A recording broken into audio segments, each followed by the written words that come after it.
the wrath of God is coming. And it's important for you and I to understand what the wrath of God is and how to escape it. Pay attention. When many people think about the wrath of God, they think merely about God's anger towards sin. But the wrath of God is not just God's anger towards sin, but it is an appointed time that God has reserved to bring fierce punishment upon sin. Romans chapter 2 verse 5 says that those that have hard and unrepentant hearts are treasuring up into themselves wrath against the day of wrath and revelation of the righteous judgment of God. So the day of wrath is a future date that has been reserved for the wicked. Now, in order for the wrath of God to be his fierce punishment upon sin, there has to be a legal basis for punishment.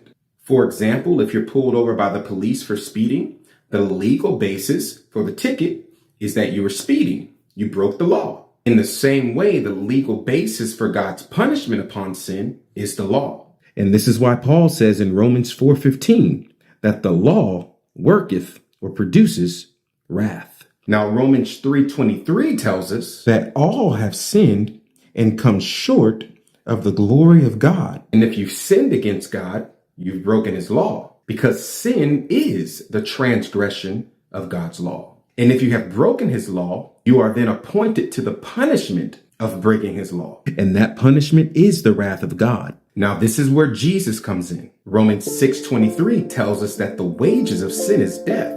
And many of us understand that Jesus died in our place to take our place in death, a substitutionary sacrifice. But what also needs to be understood is that the sacrifice of Christ also pacified the wrath of God that was upon us. Look at Proverbs 16:14 here. It says, "The wrath of a king is as messengers of death, but a wise man will pacify it." See, the wrath of the king represents the wrath of God that is soon to come. And the wrath of the king has been sent out into all the world, telling the world that this punishment is soon coming. But the wise man, who represents Jesus Christ, knew how to pacify the wrath of God that is against all of us. And he appeased the wrath of God through his own sacrifice and the shedding of his blood. Jesus took the punishment that was owed to us upon the cross so that you and I who believe upon him can escape the punishment that is soon to come. And as Romans 5:9 says, "Much more then, being now justified by his blood, we shall be saved from wrath through him." Now, I want to turn your attention to Romans 12:19 so that the roots of your understanding concerning the wrath of God is deeper. We've discovered